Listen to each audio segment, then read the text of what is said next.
आपको पढ़ाएंगे लेसन में जल स्रोत तथा उसके उपयोग। खंड खा का आपका ये पहला चैप्टर है। तो जल स्रोत तथा उनके उपयोग। जल आपको पता ही है कि जल हमारे जीवन के लिए कितना उपयोगी है। आज हम आपको जल बताते हैं। जल मनुष्य के जीवन का एक अनिवार्य तत्व है जिसके बिना जीवन संभव नहीं है। संपूर्ण पृथ्वी के 3/4 भाग पर जल विद्यमान है। ये बात हम सबको पता है कि हमारे पृथ्वी पर 3/4 भाग जल विद्यमान है। मनुष्य के शरीर में जल की मात्रा कितनी होती है? ये बहुत ही इम्पोर्टेंट क्वेश्चन है कि मनुष्य के शरीर में जल की मात्रा 70 से 75% तक होती है, जो आयु के अनुसार घटती व बढ़ती रहती है। नेक्स्ट है जल का संगठन। जल एक यौगिक है जिसका गठन 2 तत्वों से मिलकर हुआ है। हमारा जो जल है उसका जो सूत्र है वो होता है H2O। H2O मतलब हाइड्रोजन के 2 गुण और ऑक्सीजन का 1 गुण। तो क्या लिखा हुआ है? हमारा जो जल है वो एक यौगिक है जिसका गठन 2 तत्वों से मिलकर बना हुआ है। यौगिक मतलब होता है 2 चीज़ों से मिलकर बना होना। तो हाइड्रोजन तथा ऑक्सीजन से मिलकर बना हुआ है। सर्वप्रथम जल के वैज्ञानिक विश्लेषण का कार्य इंग्लैंड के वैज्ञानिक कैवेंडिश।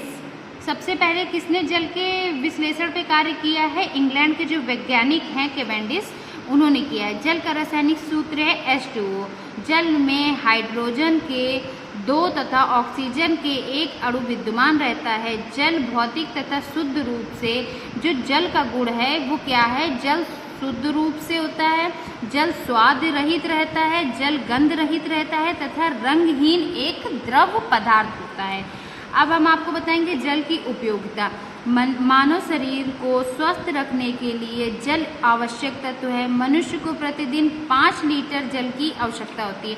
जल की उपयोगिता हमारे शरीर में किस लिए होती है? मानव शरीर के स्वस्थ रखने के लिए जल की उपयोगिता बहुत आवश्यक है, क्योंकि हमारे शरीर में लाल रक्त कणिकाएं होती हैं, श्वेत रक्त कणिकाएं होती हैं। जो हमारे शरीर में ब्लड, वही हमारी चीज़ ब्लड कहलाता है। लाल रक्त कणिकाएं और श्वेत रक्त कणिकाएं और हीमोग्लोबिन को मिलाकर हमारा जल वो रक्त बनता है। उसको हमारे शरीर में पूरी तरह प्रवाह होने के लिए जल की बहुत आवश्यकता होती है। मनुष्य को प्रतिदिन में 5 लीटर जल की आवश्यकता होती है। जल के अभाव में प्राणी तथा वनस्पति जगत का जीवन संभव नहीं है।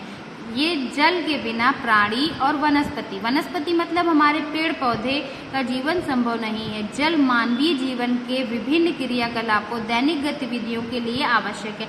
जो जल है मानव के जीवन में प्रतिदिन मतलब जो हम रोज जो काम करते हैं, नहाते हैं, कपड़े धोते हैं, बर्तन धोते हैं, पीते हैं, खाना बनाते हैं, हर चीज में हमारी दैनिक गतिविधियों में जल की बहुत अधिक आवश्यकता है। अब हम आपको बताएंगे जल की प्राप्ति के क्या क्या स्रोत हैं।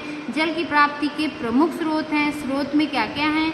स्रोत हमें वर्षा द्वारा स्रोत प्राप्त होता है, समुद्र से प्राप्त होता है, जल नदियों से प्राप्त होता है, तालाबों से प्राप्त होता है, झीलों से प्राप्त होता है, झरनों से प्राप्त होता है एवं सोते और कुओं से प्राप्त होता है। नल से प्राप्त होता है, कुओं से प्राप्त होता है।